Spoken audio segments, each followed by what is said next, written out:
man, all I say is like, you want to have real Xbox talk? That's what Timdog's here for, because we lived it. Well, yeah, I think a lot of these other people like say, you stop talking about Xbox. Dude, I have 1,000 games. I've met with these people. I've met Satya. That's what I want to know. So I have you met with Satya. He looked you straight in the eye, Tim. And what did Satya tell you when he sat there? Did he say? Did he stutter? I need to know. Did Satya stutter in real life like he stuttered when he said services, content? Does he stutter in real life? You know what? He is a very intelligent man. Obviously. Oh, so no stuttering in person. Okay. No, but to be honest, when we talked about video games, I could tell that he stuttered when he talked about video games. He doesn't understand the culture. He's still, I mean, even though he met, me, Stallion, we all had a round table, and he was trying to get to understand it, but he just doesn't understand. He doesn't understand the gaming culture. He didn't understand. What was his questions? Like, what was that, a think tank group? It was mainly about Gears. It was about Gears, and it was Gears about 4 it going or 5? multi-plat. No, it was about Gears 4. It was about Gears 4 going to the PC. It was Gears. So good. He got the community together and asked, some representatives. Well, that was one of the questions. Yeah. Are you okay with Gears 4 going to PC? Yes, and that was and I had said, I don't think it's a great idea, and they quickly were like, well, what if you can get it for free on PC the same day? So they were testing the waters with that, and. There were a few people that were like, yeah, it's a great idea. Who cares? We're all gamers. But I always had my trepidation, even to Phil when I talked to him about doing that. And looking back, they should. I wonder what they would have done if they had just stayed the course again. We just went over 80 things that they did, and they just didn't go to PC like that. Mm-hmm. Maybe if they staggered it. Or the day and date hurt them too. Yeah, because know how many people were saying. You know what everyone was saying? Well, yeah, everybody didn't like Xbox when it's on PC. That's what they were saying, exactly, right? And that was at the time. They dropped another 10 shares. 10% of the market because that hurt them too. Yeah, but Tim, at that time too, it was Gears going into the Xbox or the Windows Store, right? It wasn't even Steam yet. It's only Windows. Yeah. And then I remember they put it on Steam, and I remember telling Phil, I said, why didn't you say it was only this if it's that? So again, they made the history of making the same mistakes. And guess what? I don't care what anybody said. Quantum Break did shit on PC. Yeah. It wasn't worth it. Tim, if you remember that Play Anywhere wasn't fully implemented when Quantum Break came on, and you had to get a code. And I remember my code came after, weeks after they forgot to ship the code out, because if you bought it, they were supposed to email you the PC code to redeem it on PC. But Play Anywhere wasn't, the function didn't work. So you had to wait. Yes, you had to wait. But that was a clear-cut sign of the bullshit that's going on that started last year. But a clear-cut sign was, and Crap really was right. He was like, why did you just tell us they lauded the game as exclusive in 2013. They never talked about PC. Then 15 days before the release, they're like, oh, it's going to PC too. Yeah, just like they did with Indiana Jones. Yeah, exactly. So now the PS5, now they're doing, so it's... And they're just like they kind of, when the Tomb Raider, they were like, no, it's exclusive.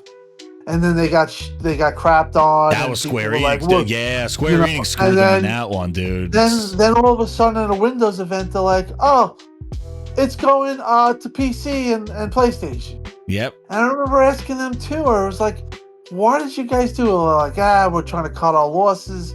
They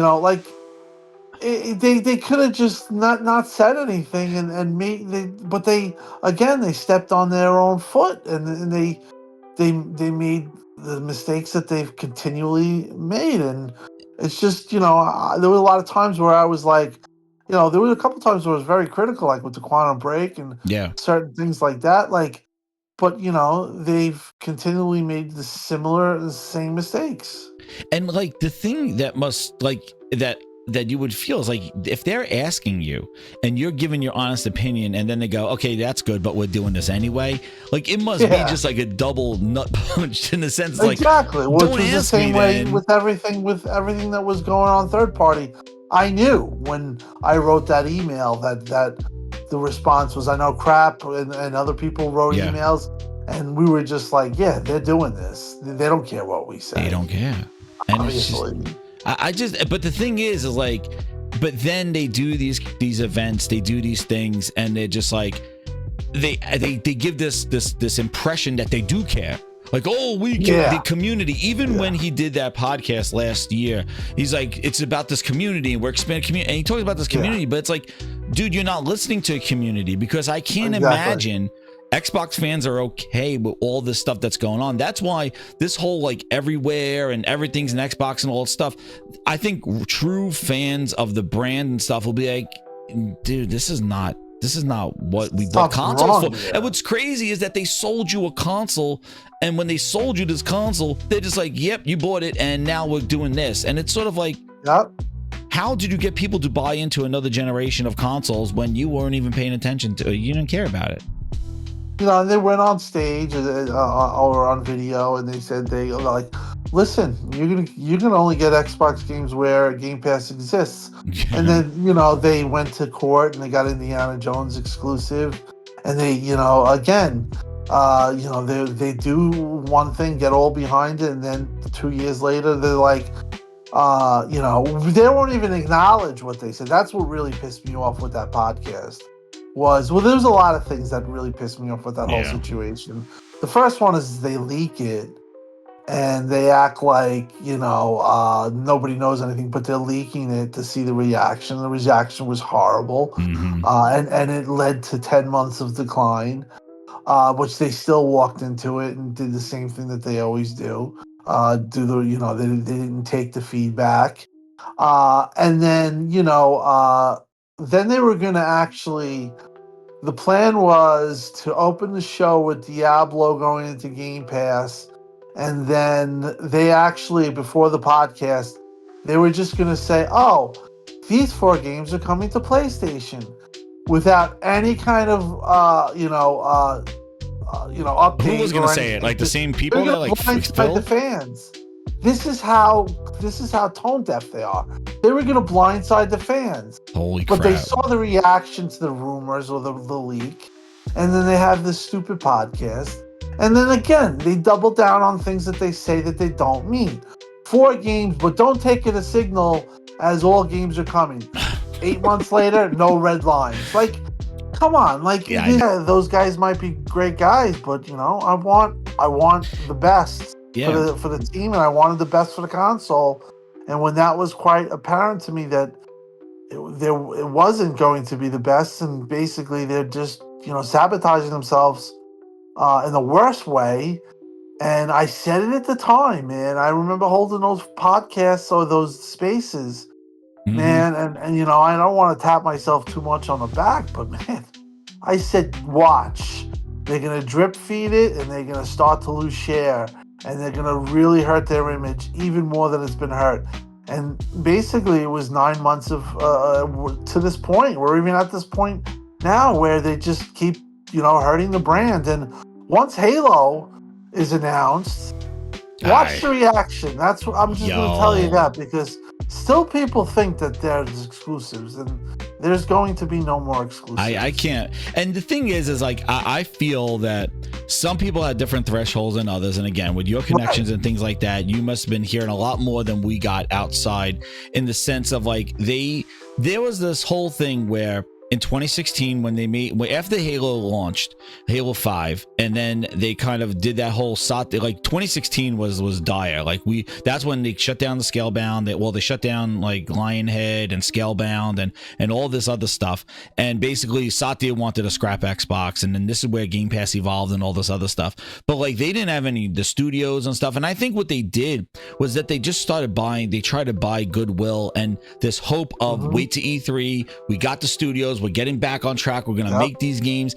And I know you and a lot of fans were waiting for that payday, going, yo, the list, we got these games.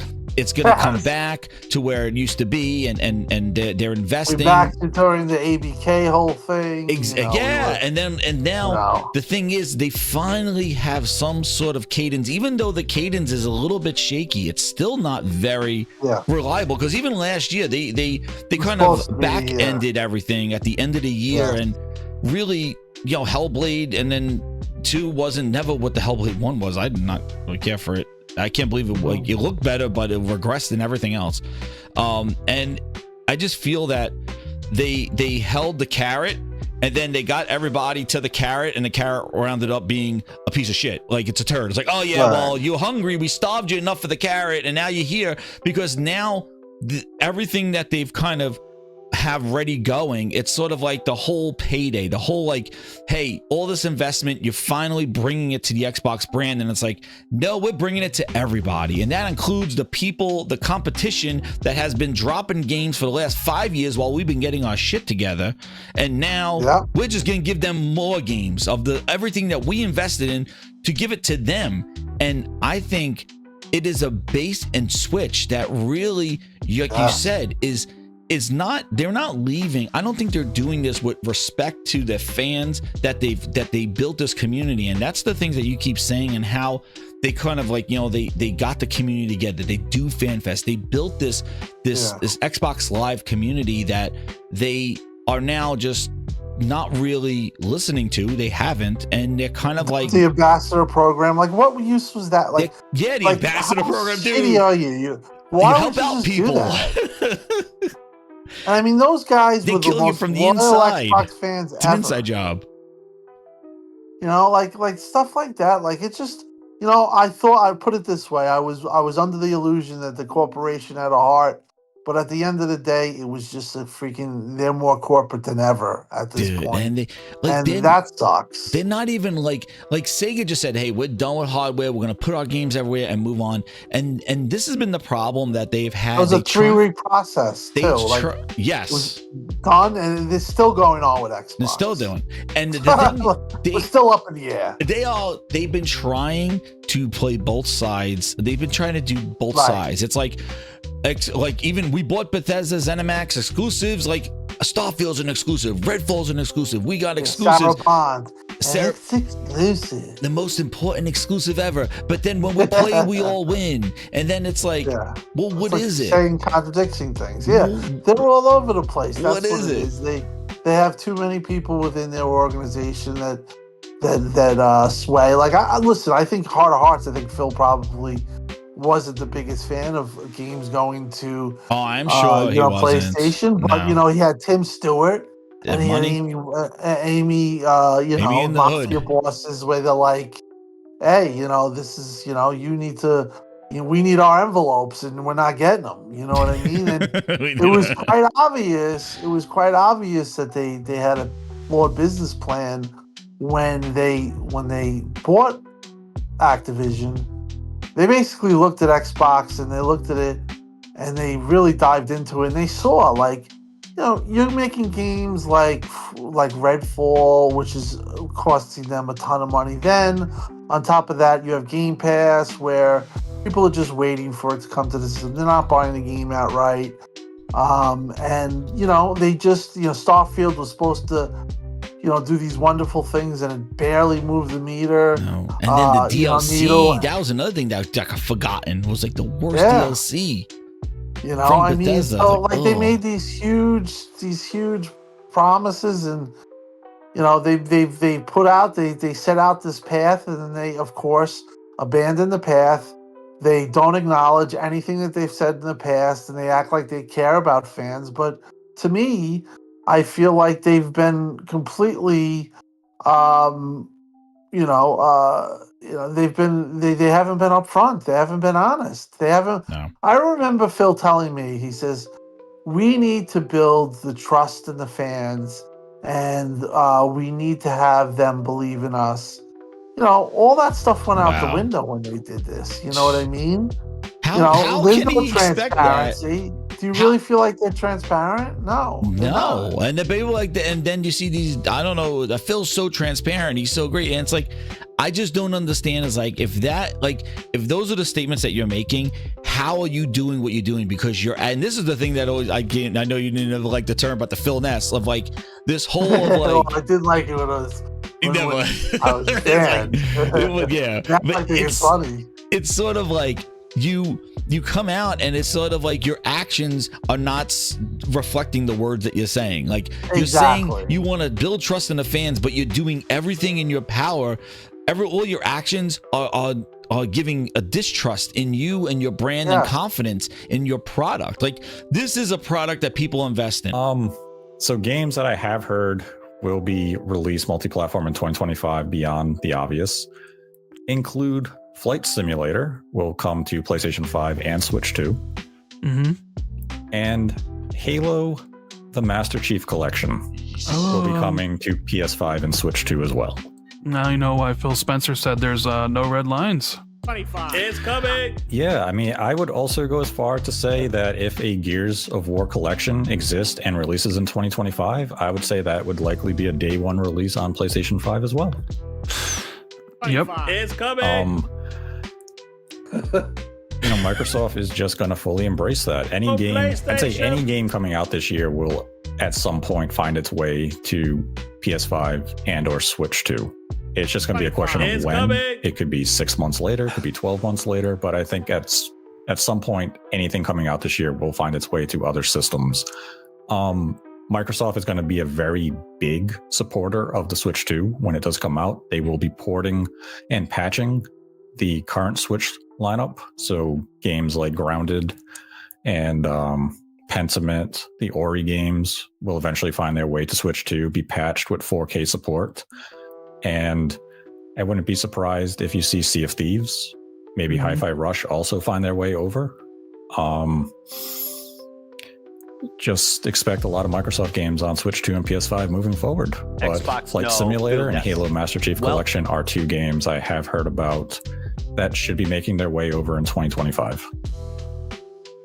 Yo, what's up, Thrash? How you doing, man? Holy, it's coming. Great circle. Yo, that is like no stutter, crystal clear. Heart's broken, man. It's like the hot girl working down the hallway breaking hearts. Holy crap, dude. Like that is just, you could hear the just everything leave the room. It's sort of like how Tampa Bay must have felt last night. Sorry for Tampa Bay fans when they just saw that field goal get hit off the post. They're like, don't. She went in and they're like, oh, like, dude, the air just got sucked out of that room. My God. Like that is just oof. And then like on top of this is where the tweet came from. This is the origin of it. And then basically, Jez came in there, bootleg Jez, came on and then he was just like, yep, and Hellblade 2 and this and that and this and that and there we go. And then that's where it's like it's all coming, the whole slate. And Tim's been saying it, like he kind of got inklings of this last year when he knew that this was it. You knew, like, yeah, after those 4 games, you knew.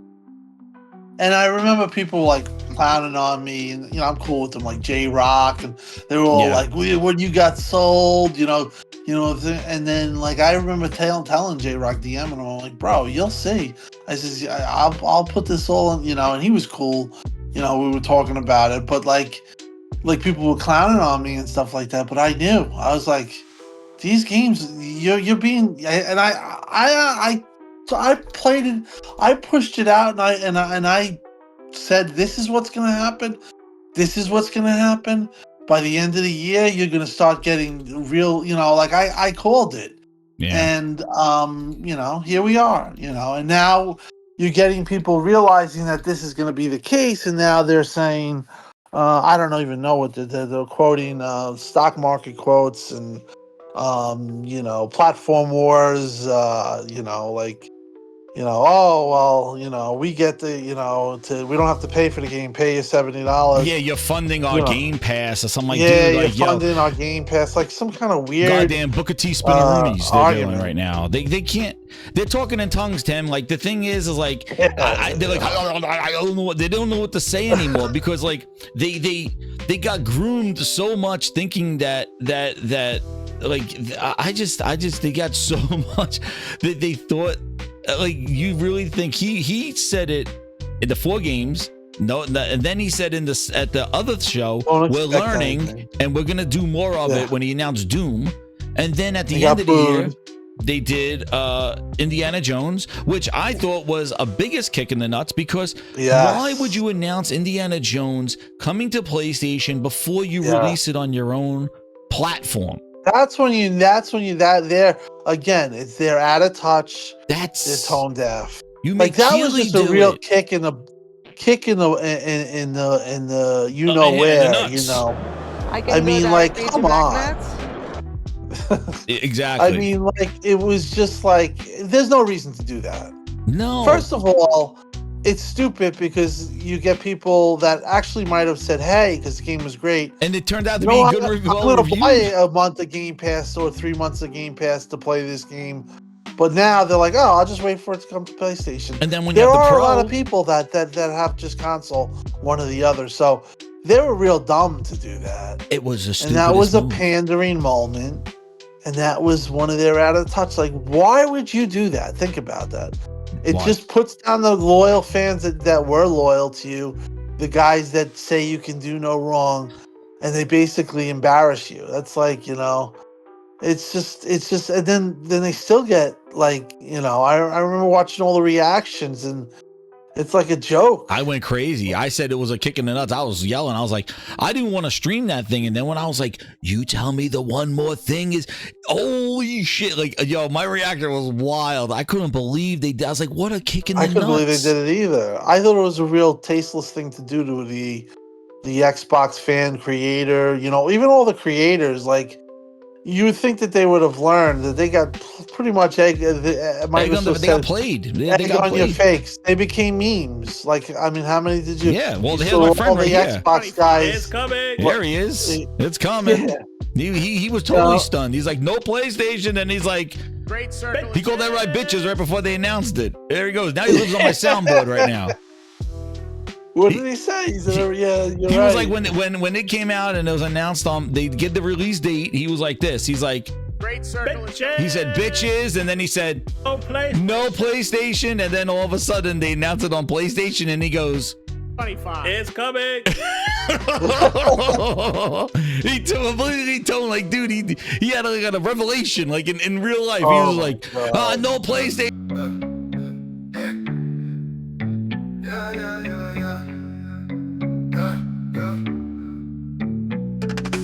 Xbox hikes the price up high. Game Pass costs, it makes me sigh. $20 now every month. Feels like slime, it ain't no front. While it's bleeding, I must grieve. Playing games ain't cheap, believe. Need to hustle to afford these console games I can't ignore. $20, what a shock. Xbox, man, you beat the clock. Game Pass blues I got today. Still I play, come on, mate. Tell me why you raised the cost. In this game, I'm feeling lost. Used to love the deals they bring. Now it's all a different thing. Money's tight, but love's still strong. For those worlds where I belong. Guess I'll pay it for the ride. With my controller by my side. $20, what a shock. Xbox, man, you beat the clock. Game Pass blues I got today. Still I play, come on, mate.